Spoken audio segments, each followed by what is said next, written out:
Total এই আইটেমটার বা এই চালানটার আনুমানিক 3 কোটির উপরে এবং সব কিছু মিলে গতকাল রাতে আমাদের আনুমানিক 3.5 কোটির উপরে আমরা চোরাচালানি মালামাল আটক করতে সক্ষম হই। অভিনব উপায়ে একটা ট্রাকের ভিতরে তারা যারা চোরাচালানি করে তারা বিভিন্ন ক্লবজি ক্রিম, ফেস ওয়াশ এই ধরনের কসমেটিক্স আইটেম মূলত এখানে আছে। আর এছাড়াও সীমান্তবর্তী এলাকায় আমাদের ভারতীয় বিভিন্ন শাড়ি, চিনি, বাংলাদেশ থেকে পাচার হওয়া শিং মাছ এই আইটেমগুলো আমরা গতকাল রাতে জব্দ করেছি। বিশেষত এই আইটেমটার ব্যাপারে আমরা গতকাল রাতে আমাদের টিম অনেক পরিশ্রম করেছে। গোপন সংবাদের ভিত্তিতে আমরা চেষ্টা করেছি যে এই চোরাচালানটা আটক করার জন্য। তারা অনেক কায়দা ফলো করেছে।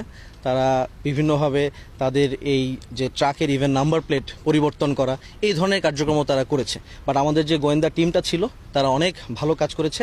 শুধু তাই নয়, আমরা বেসিক্যালি এই অপারেশনটা মূলত একটা যৌথ অপারেশন ছিল সেনাবাহিনীর সাথে।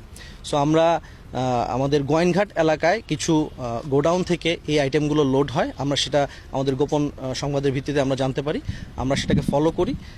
ফলো করার পর প্রথমত আমরা একবার টার্গেট মিস করি, কারণ ওইটা আবার আমাদের চোখে ফাঁকি দিয়ে তারা নাম্বার প্লেট চেঞ্জ করেও এটা চলে যায়।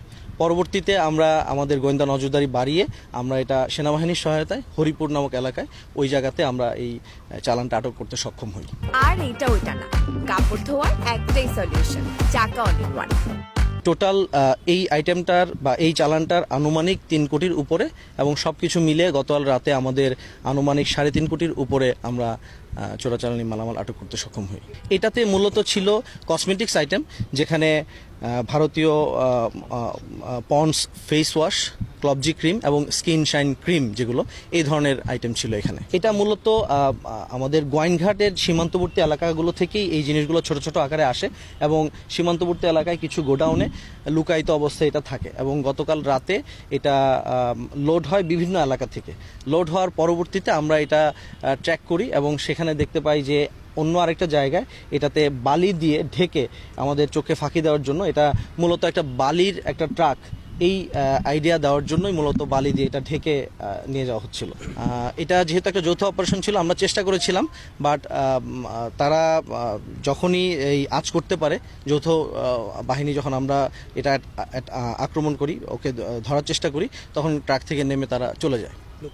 আমরা কিছু লক্ষ্য রেখেছি। বেসিক্যালি এই যে কিছু কিছু গোডাউন যেটা আমাদের সন্দেহের তালিকায় ছিল, সেই গোডাউনগুলো আমরা আইডেন্টিফাই করেছি। এর আগেও আমরা এইগুলো আমাদের নজরদারিতে ছিল এবং আমরা এগুলো আইডেন্টিফাই করে রেখেছি। ভবিষ্যতে আমরা এই জিনিসটা খেয়াল রাখবো।